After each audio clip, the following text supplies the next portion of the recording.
আমাদের সচিবালয়ের এখন নিয়মিত কাজ হচ্ছে কয়েকটা রাজনৈতিক দল তারা ডিসি ভাগাভাগি করে। ওই যে আমরা একটা মিম দেখতাম না যে এই 2 বান্ডেল আমার, এই 2 বান্ডেল তোমার, এই 1 বান্ডেল আমার, ওইটা 1 সমান সমান। এখন সচিবালয়ে বসে এভাবে ডিসি ভাগাভাগি চলছে বিভিন্ন রাজনৈতিক দলের মধ্যে। যেমন চিটগংয়ের আমি ডিসি দিব, তাহলে উত্তরবঙ্গের 2টা ডিসি আমাকে ছাড়তে হবে। যদি রংপুরের ডিসি ছাড়ি তাহলে আমাকে খুলনার ডিসি ছেড়ে দিতে হবে।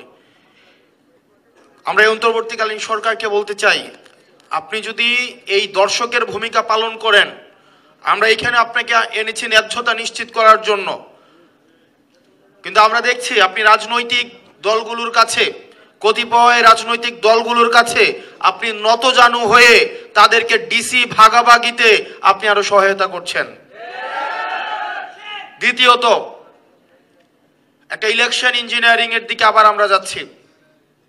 আমরা 24, 18 এবং 14 যে বিতর্কিত নির্বাচন, আমরা চাই না এই বিতর্কিত নির্বাচনের পুনরাবৃত্তি ঘটুক, কিন্তু আমরা দেখতে পাচ্ছি যেভাবে নির্বাচন প্রক্রিয়া চলছে, সেই নির্বাচন প্রক্রিয়ায় আরেকটি প্রি ইঞ্জিনিয়ার্ড একটি ইলেকশন আবার জাতীয় উপহার পাবে।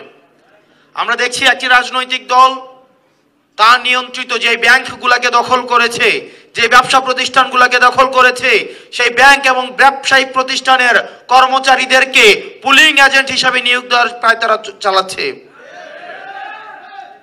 আমরা দেখতে পাচ্ছি একটা রাজনৈতিক দল তারা স্কুল কমিটিগুলোকে তারা দখল করেছে, স্কুল কমিটি সভাপতি সেক্রেটারিকে দখল করেছে, শিক্ষকদেরকে জিম্মি করেছে।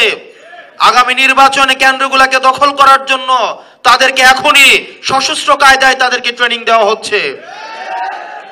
আমরা স্পষ্ট করে বলতে চাই, জাতীয় নাগরিক পার্টি, আপনি সংখ্যা দিয়ে জাতীয় নাগরিক পার্টিকে মাপতে যাবেন না। আপনার লক্ষ লক্ষ কর্মী নেতা কর্মীরা রাস্তায় নেমে আসে নাই।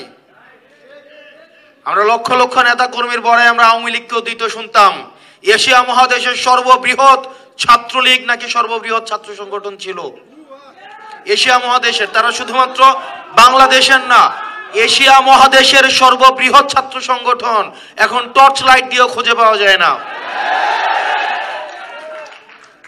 এক জায়গায় বলে জয়, আবার 2 মাইল দূরে গিয়ে বলে বাংলা।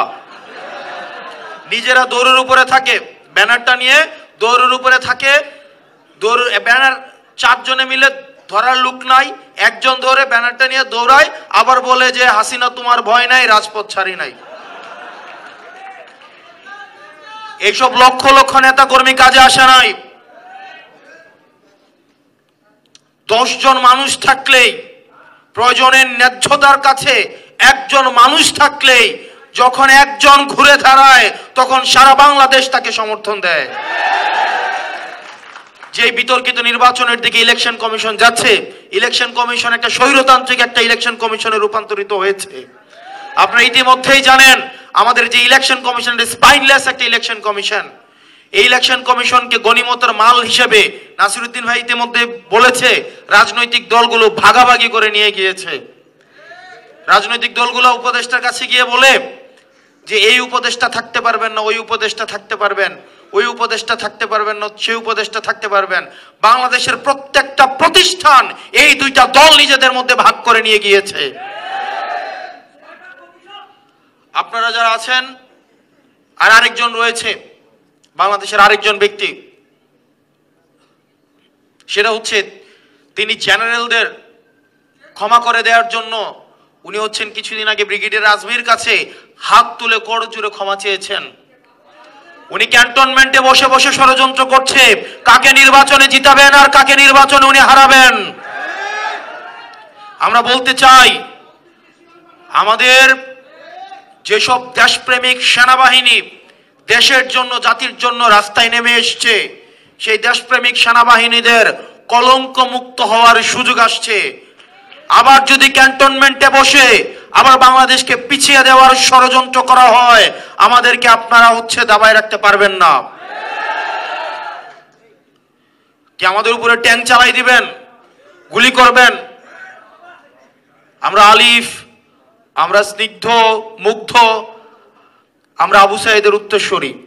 আমাদের উপর দিয়ে ট্যাঙ্ক চালাই দিলেও আমরা রাস্তা থেকে সরব না। আমরা যে এই গণতন্ত্র, যেই লুণ্ঠিত গণতন্ত্র, হাসিনা যেই গণতন্ত্র লুণ্ঠন করেছে, আমরা একটা নিরপেক্ষ গ্রহণযোগ্য একটা নির্বাচন জাতিকে উপহার দেওয়ার জন্য আমরা সহায়তা করতে প্রস্তুত। কিন্তু সেইখানে এই রাজনৈতিক দলগুলোর এই ক্ষমতা ভাগাভাগি, প্রশাসন ভাগাভাগি তাদেরকে বন্ধ করতে হবে। আর এখানে আপনারা যারা আছেন আপনাদেরকে সংগঠিত হতে হবে। আপনাদের অনেকেই অভিযোগ করেন যে প্রশাসন হেল্প করছে না, আপনারা অনেকেই বলেন যে পুলিশ হেল্প করছে না, একটা মামলা নিয়ে গেলে বা একটা অভিযোগ নিয়ে গেলে তারা হেল্প করছে না। আমি সবসময় বলি, পুলিশের গাড়ি সামনে রেখে একটা রাজনৈতিক কর্মসূচি, আপনাদের রাজনীতি এখনো শুরু হয় নাই। যেদিন পুলিশের গাড়ি পিছনে থাকবে সেই দিন হচ্ছে আপনাদের মূলত রাজনীতি শুরু হবে।